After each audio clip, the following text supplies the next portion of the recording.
محترم حاضرینو، د تیرو څو جمعو څخه مسلسل ستاسو په حضور کې د پیغمبر علیه الصلاۃ والسلام د سیرت مذاکره کوو او همیشه د پیغمبر علیه الصلاۃ والسلام د سیرت یو حصه ستاسو حضور کې پیښوو. ځکه دا یو حقیقت دی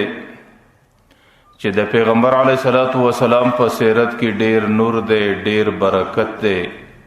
او د پیغمبر علیه الصلاۃ والسلام په سیرت کې د دې امت دپاره ډیر لوی رحمت او حکمت دی،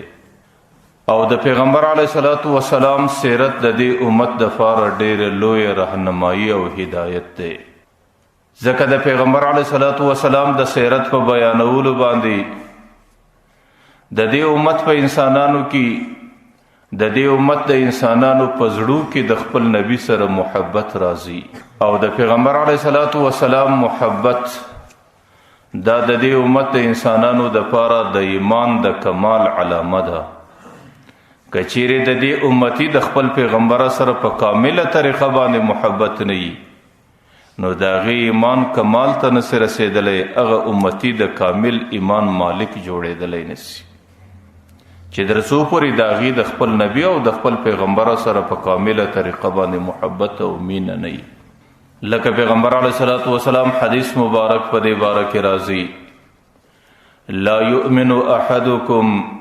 حتی اکون احب الیه من والده وولده والناس اجمعین. زما امت کې یو بنده، یو امتی در هغې وخته پورې د کامل ایمان مالک جوړېدی نسی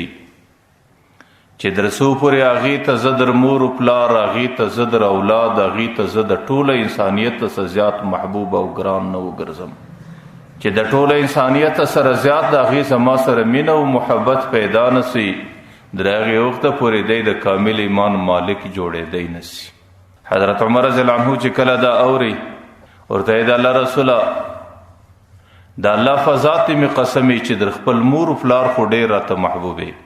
ای د الله رسوله د الله په ذات مې قسم چې در خپل اولاد او در انسانیت خو ډېر راته محبوبې، لیکن په دې باندې نه پوهېږم چې در خپل ځان به څنګه راته محبوب سي. د پیغمبر علیه الصلاۃ والسلام ورته ای عمره، در اوسه د ایمان کمال ته نه دی رسېدلی. پیغمبر علیه الصلاۃ والسلام د حضرت عمر رضی الله عنه پر زړه باندې توجه کوي. د څه توجه کولو څه وروسته د حضرت عمر رضی الله عنه د خولې څه چیغه خیږي، ورته یې د الله رسوله په الله دې مې قسم چې اوس در خپل ځان هم ډېر راته محبوب سوې. د پیغمبر علیه السلام ورته الان کمل الایمان یا عمر، ای عمر اوس د ایمان کمال ته ورسېدی. نو محدثینو لیکلي دي چې دې حدیث کې درې قسمه انسانان دي، والده و ولده والناس اجمعین. د والده سمراد مشران دي چې در ټولو مشرانو به سړي ته پیغمبر علیه السلام ډېر ګران دي، و ولده سمراد کشران دي، در ټولو کشرانو به پیغمبر علیه السلام انسان ته ډېر محبوبي، او والناس اجمعین د دې څه عام د انسان سره برابر انسانان دي.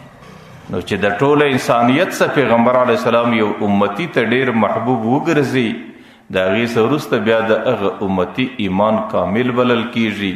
هغې د داسې ایمان مالک ګرځېدلی بلل کیږي چې د کم ایمان په خاطر باندې دی د قیامت په میدان کې نجات او خلاصون بیا پیدا کولی سي.